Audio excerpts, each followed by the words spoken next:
Good afternoon, ladies and gentlemen. The Hurricane Watch Team is here with your latest update on Tropical Storm Elsa. As you can see, Tropical Storm Elsa is making its way closer to Haiti. Heavy rain and gusty winds. Conditions are going to continue to deteriorate later this afternoon into the evening. And some of the outer rain bands are moving all across or I should say the rain is moving all across Haiti and the Dominican Republic. And we're gonna see very strong gusty winds in that area. Mudslides and landslides are gonna be a very big problem. Now, even though it's still and remains a tropical storm, still they're going to get very, very heavy rain, very, very gusty winds, and even some storm surges possible.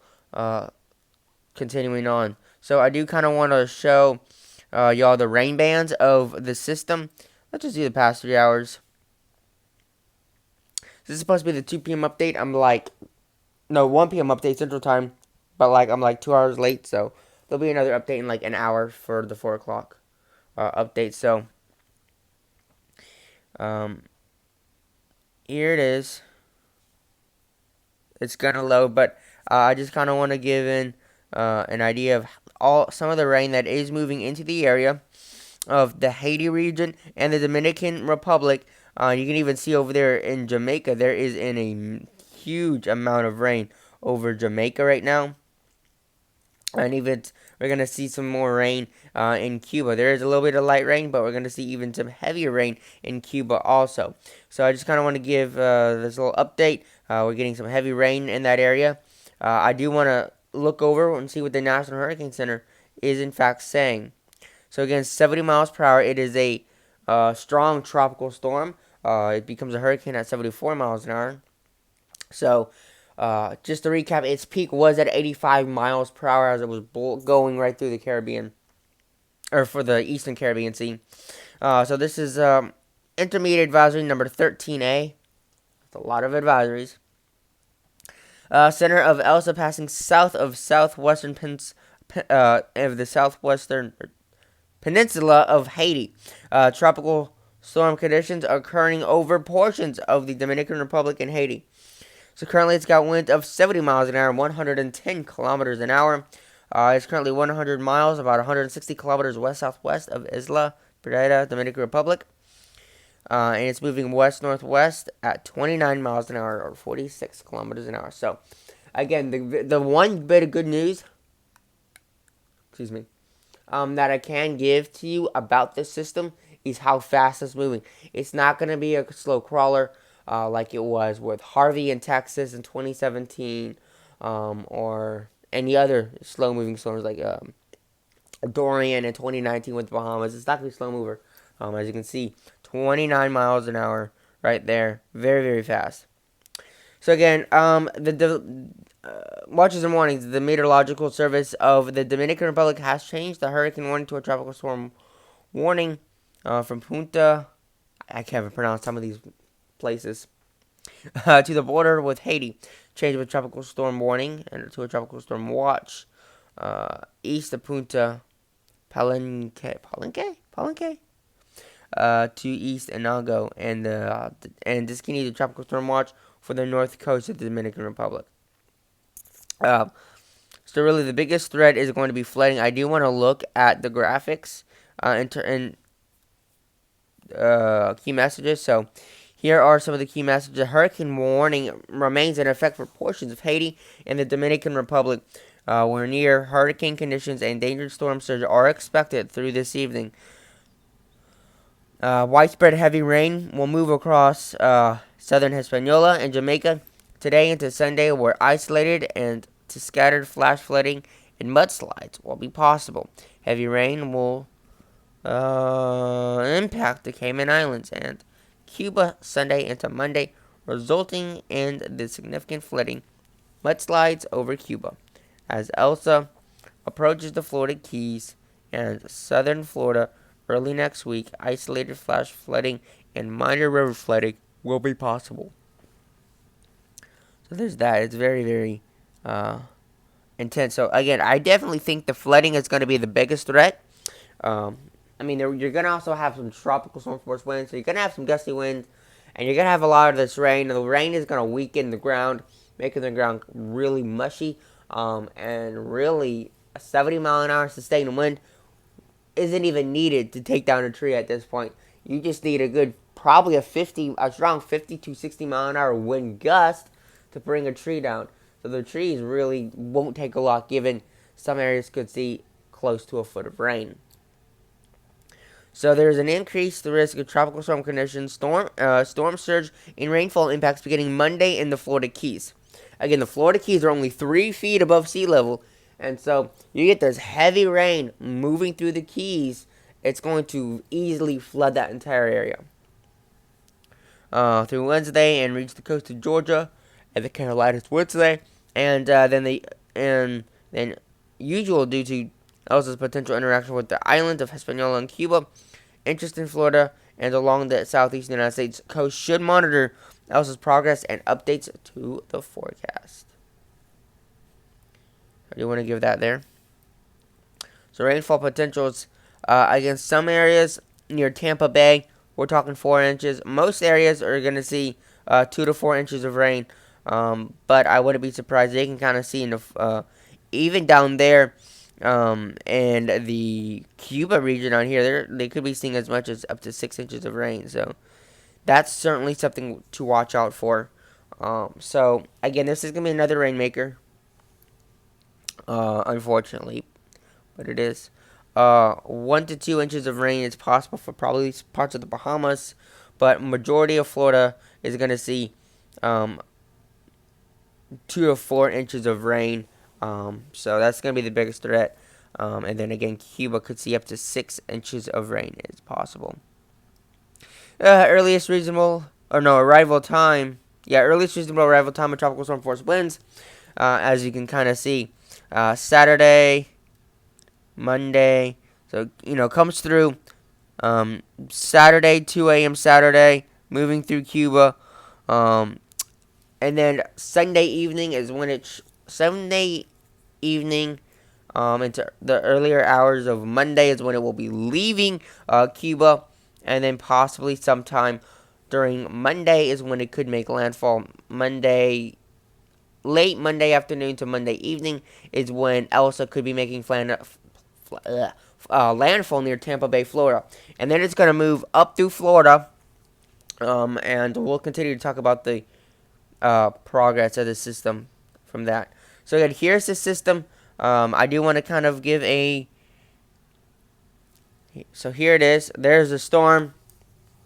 Again, very, very to be considered intense. But again, you can kind of see the center of circulation kind of exposed there because it's some wind shear. And it's just moving so incredibly fast right now. But again, we are still seeing some convection. So it's trying to hold that steadiness. Since the center of circulation does seem to be pretty exposed right there. Just looks to be might actually end up missing a landfall there in Hispaniola, but unfortunately I do think it's going to make landfall in Cuba, producing very, very dangerous amounts of flooding. So again, very, very heavy rain. Heavy rain is going to be the biggest problem with this system, and that's really what I'm worried about, is the amount of heavy rain.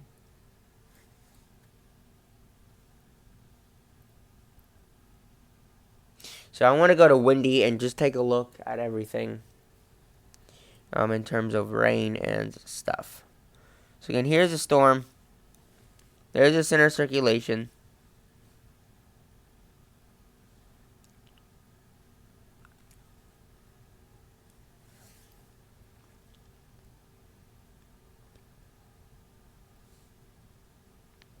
So there's not a lot of rain. I'm actually surprised. There's like no data in a good portion of this area. So we can't actually see where all the rain. We can't actually see the rain. So that can be a problem sometimes where there's like no data. You can't actually see some of the areas, unfortunately. So unfortunately we can't see it. However, let's go straight over to satellite so we can kind of see the system. So again, you can kind of see that convection there. Here's visible. We go just in the past 2 hours. You can kind of see that storm going through some more convection. And we can kind of see that this storm is trying to blow up more. lot more convection there. If we go in the past 12 hours, you can kind of see the storm.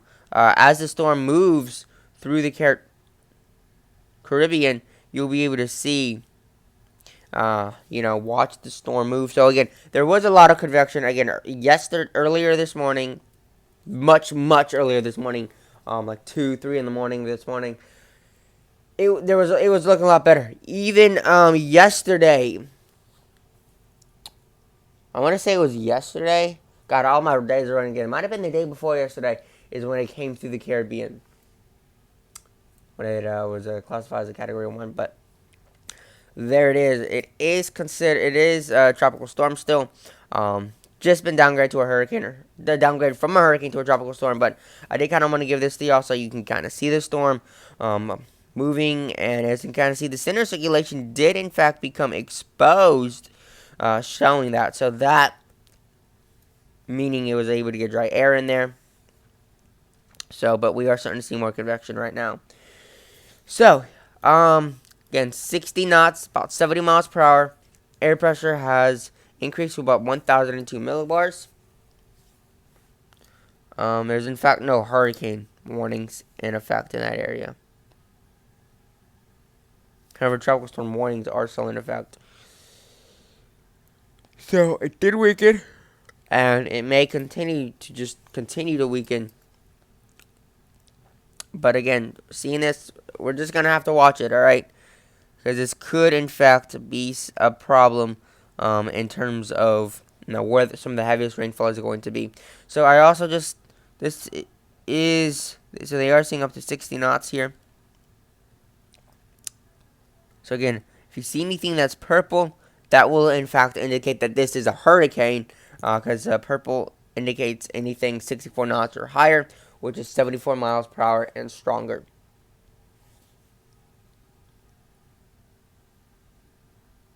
This was the last one. They found multiple centers of low pressure. In fact, 4 of them. Or, I'm sorry, 5 of them. I can't count. 1,000, 1,005, 1,003, 1,003, and 1,004 millibars. So, yeah, they found several. They're like, I don't know which one it is. But that's what they did, in fact, find. So...